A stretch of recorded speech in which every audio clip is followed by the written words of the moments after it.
ضلع مستقل جنگاؤں کی عیدگاہ اور قبرستان کی سروے نمبر 465 میں واقع 3 ایکڑ اراضی جس کو باقر خان مرحوم والد باسط خان اور محمد سلطان الدین ایڈوکیٹ مرحوم کی جانب سے عطیہ کی گئی تھی۔ مقامی مسلم قائدین کے ایک وفد نے حضرت مولانا محمد عبدالحفیظ قاسمی صدر ضلع جمعیت علماء کی قیادت میں محمد جمال شریف ایڈوکیٹ ریاستی نائب صدر اقلیتی کانگریس پارٹی محمد مسیح الرحمان ذاکر پٹیل صدر جامع مسجد کمیٹی سابقہ معاون رکن بلدیہ اور محمد عبدالرحمان شکیل صدر جمعیت شباب نے ہفتے واری پرجاوانی پروگرام میں ضلع کلکٹر کے توسط سے تحریری درخواست پیش کی اور مذکورہ اراضی کو فوری باقاعدہ بنانے اور بھو بھارتی پورٹل کے ذریعے ریاستی وقف بورڈ کے ریکارڈز میں اور دوسرے ریونیو ریکارڈز میں درج کرنے کا پرزور مطالبہ کیا۔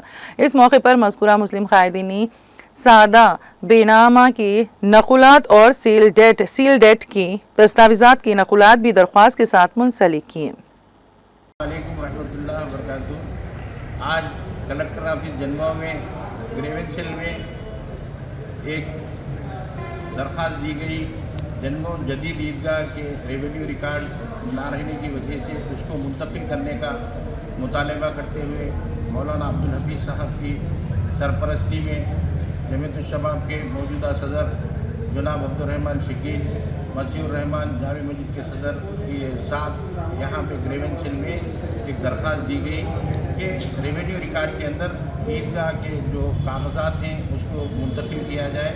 3 ایکڑ زمین جنگاؤں کے مسلمانوں کے لیے عیدگاہ قبرستان کے لیے ریونیو ریکارڈ میں پہانی بھرتی پورٹل کے اندر بھو بھارتی کے اندر شامل کیا جانے کا مطالبہ کیا گیا۔ انشاءاللہ یہ کام شروع کیا گیا اور اس کو وقف انسپکٹر سے بھی بات کی گئی اور وقف کے عہدیداروں سے بھی مولانا کی موجودگی میں بات کی گئی۔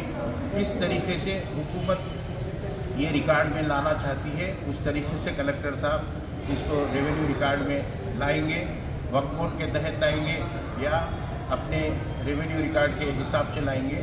بہرحال مسلمانوں کی جائیداد کی حفاظت کرنے کا انہوں نے وعدہ کیا۔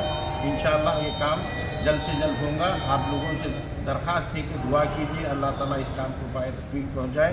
مولانا سے بھی ہماری درخواست ہے کہ اتنی عمر میں ایک لمبی الحمدللہ یہ کام کو آگے بڑھاتے ہوئے ہمارا ساتھ دیا، ہم ان کا شکریہ ادا کرتے ہیں۔